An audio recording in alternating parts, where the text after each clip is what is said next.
আমার ছোটবেলায় আমার মনে আছে, আমি মাদ্রাসার থেকে আইসা বারান্দায়, বাসার বারান্দার মধ্যে বসছি, মোড়ার মধ্যে। কুমিল্লা শহরে আমাদের বাসা ছিল। আমার মা রান্না করে আমার ওইখান থেকে বলতেছে, আনিস মোড়া উল্টাইয়া, মানে তুই ফিরা, মার দিকে ফিরাব।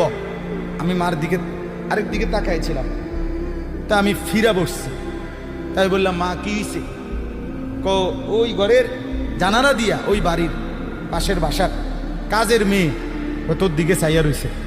মা এটা দেখছি, এই জন্য তোরে বলছি ঘুরা মার দিকে ফিরা বসতে। মার নজর, মা নজর রাখছে। আমি জীবনে একবার, শুধু আমার পুরা জীবনে একটা সাদা টুপি কিনছিলাম একবার, যেই টুপিটার মাঝখান দিয়া ছোট্ট ছোট্ট লাল লাল এই ছোট্ট ছোট্ট কটা ফুল ছিল লাল কালারের।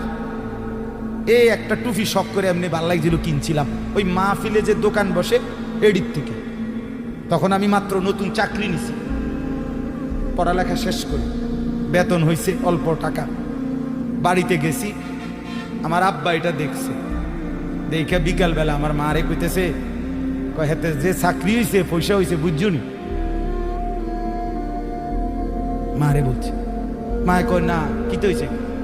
টুপি দেখছো না, টুপি দেখো না, রঙ্গিলা টুপি পিনছে, বুঝাই তো যায় ভূতের বেতন হয়েছে, চাকরি হয়েছে।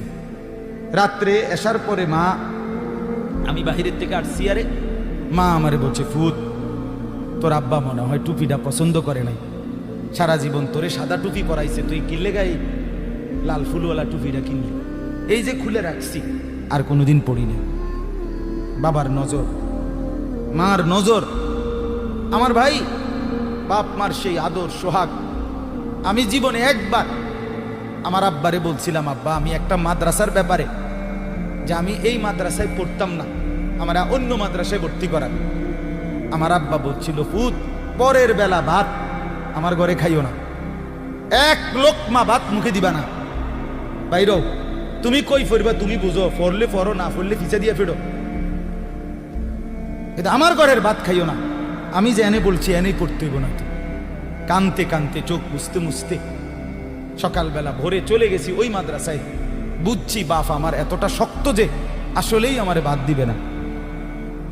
বাবার সেই কঠোর শাসন আজ আল্লাহর কসম মনে হয় আল্লাহর কথা আপনাদের সামনে বলবার তৌফিক দিছে।